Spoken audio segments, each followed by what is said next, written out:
my recommendation, 1 month of cash at home in a safe. 2 months sitting inside of a checking account, a money market, or a savings account. Anywhere from you're going to get 0% to maybe as high as 2.5%, and interest rates keep going down, so it's just going to get worse. By the way, money can be complicated. Let a nerd help you. We're here to demystify the complex nature of money by getting you answers from financial nerds and whiz kids. Welcome to Ask the Money Nerds, a weekly segment of the Wealth Labs podcast where we answer your most pressing money questions. All right, on Ask the Money Nerds, this is Garrett Gunderson, New York Times bestselling author and Chief of Staff Stolba. And this is a unique one because Stolba says, what is she even going to be doing here? Because I'm just going to play the question right here because I think it applies to so many people. Yo, G Money. Happy Sunday, dude. Man, what a freaking mess this is, huh? Mm-hmm. Crazy. We've been off the grid camping. Literally had to go to a hill to get service to see what was going on. Anyway, dude, I respect and value your insight and opinion. I'm just curious if we should be pulling cash out of the bank, pulling out cash value. I don't know, man. So your 2 cents is appreciated. You think I need some? All right. So this is a question a lot of people have. Like, is your bank stable? Well, I think regional banks could have a problem here. Like the big banks we watched happen in 2008 to 2010, they got bailed out or supported by the government. They're too important to society. So too big to fail, so to speak. So I'd be careful with the smaller banks, and I would be staying with the really big ones, Chase, Wells Fargo, that they could make mistakes, they can have issues, but they typically get taken care of. So that's the first thing. The second thing on here is cash values. I'm okay with people having money in cash value of life insurance, especially if it's whole life insurance versus maybe variable universal life insurance, which could go down when the stock market goes down, or universal life insurance has a pretty low interest rate, but it's pretty stable. Index universal, it's a kind of a hybrid, but overfunded whole life. Well, the one provision everybody needs to be aware of is in calamity, they can have up to 6 months before they release your cash. Now, they've said they've never used it before, but most policies have that provision. So I wouldn't have all of your cash in it, but these institutions are really stable. If they're mutual-based companies, multi-billion dollar companies, or even $1 trillion company with one of the policies I have. So I think that leaving money inside those policies is okay right now. But if you have lines of credit, you might want to tap into those. Is it worth paying that interest rate to get access to that money? That might make sense. But it's really about making sure you have access to capital and cash flow. What can you do to create cash flow? Even in my business, we're seeing people that are having a hard time making their payments. And so we are having less money come in every month right now, or every week for that matter, based upon everything that's occurring. These are the types of hits that people take, which is why you want to have enough liquidity. Now, the person that asked this question, the good news is, he's been saving money. He's set money aside. So he's got that opportunity that he could tap into that cash if needed. Now, if you have enough cash, there's going to be a plenty of opportunity that comes up. So, Stolba, anything come to mind as I throw all that out there? Yeah, well, I'm just thinking when you use the word liquidity, what would be like a high end and a low end figure? Are you saying like a minimum of 1 month or 3 months up to 6 months? What are your thoughts on that? At least 6 months up to 2 years. But if people aren't there right now, they might have to go refinance a car to get some cash. They might have to go refinance a home to get some cash. But if you don't have cash, you're putting all those assets at risk. So make sure you get access to capital. Now, 6 months isn't something that's going to happen overnight if you're not there, especially in a time like now. So you just got to find whatever ways that you can get access to money and improve your cash position. But I think people are really feeling the pinch right now if they don't have that cash position, because there's a lot more panic, there's a lot more stress, there's a lot less options, there's a lot less sleep, there's a lot more fear. I mean, we can kind of go through all the impact, and that's why I call 6 months of savings a peace of mind fund, because you've got more staying power. Because if there's a health challenge or an economic challenge or there's a family challenge or whatever reason you can't make the money you're used to making, you've got a little bit of a buffer there and a contingency plan.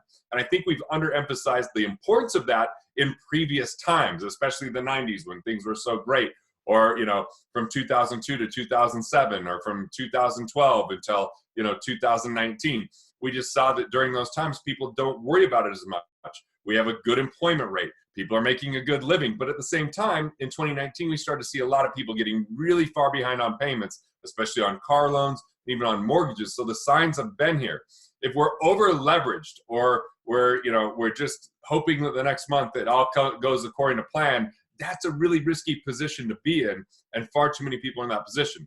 The person asking the question is not. He's been very mindful to put money aside. He's got money in cash value. So my recommendation, 1 month of cash at home in a safe. 2 months sitting inside of a checking account, a money market, or a savings account. Anywhere from, you're going to get 0% to maybe as high as 2.5%. And interest rates keep going down, so it's just going to get worse, by the way. And then maybe having some money in, what's that? What do you mean by that? Because I think for me, I would love to hear you talk about even just when interest rates go lower, like we've seen them drop to almost 0%, right? Like, what does that actually mean, and how does that impact people? Well, the Fed lowers the rate, which is what, the banks are which they get access to money at, but they're not selling it for the same price that they're getting access to the money. So, that's the issue. So we're seeing, whether it's all the fixed income type of investments like T-bills and bonds and notes, and just regular corporate bonds and other types of government bonds like municipal bonds, the interest rates are really, really low, which is great if you want to borrow money, and you can borrow money, because it means you pay a much lower interest rate to access that capital.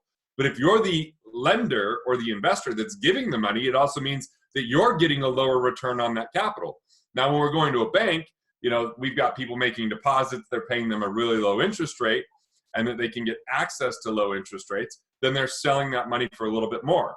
So, when it's at zero, the banks aren't lending it at zero, even though the federal rate's at zero. It just means that they're at the lowest possible rate that they could be, unless they go negative, right? Mm-hmm. So to make it as easy as possible to keep money flowing through the economy. It can't work, and it cannot sustain long term. It's patchwork that they're using right now. Does that make sense? Yeah, it definitely does. So yeah, I've got cash value right now. I've got money in cash. I've had no money in the stock market since 2001. It's not where I invest my money. I invest in businesses that are private, that I have control over and influence over, intellectual property. I did some real estate investing for a while. It was too distracting, and it was a whole lot of effort, but there are investments outside of the stock market. And I think there's a lot of people right now that are watching those accounts go down, and others are like, maybe the market's on sale, but if you have to ask, then you don't really know, because it's impossible to predict this global economy amongst COVID-19 and federal, interest rates changing, and bank lending potentially becoming, restricting over time because of this financial state people are in. And when are businesses going to open back up when we're in the middle of quarantines? Those things are so hard to predict. What you can have a lot more control over is in the things that you know about, your investor DNA.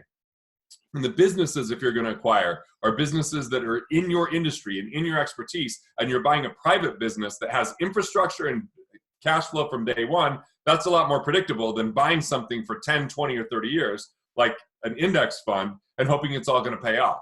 So, once again, the person asked the question doesn't really have those issues. He's sitting in cash, and now is the time to sit in cash.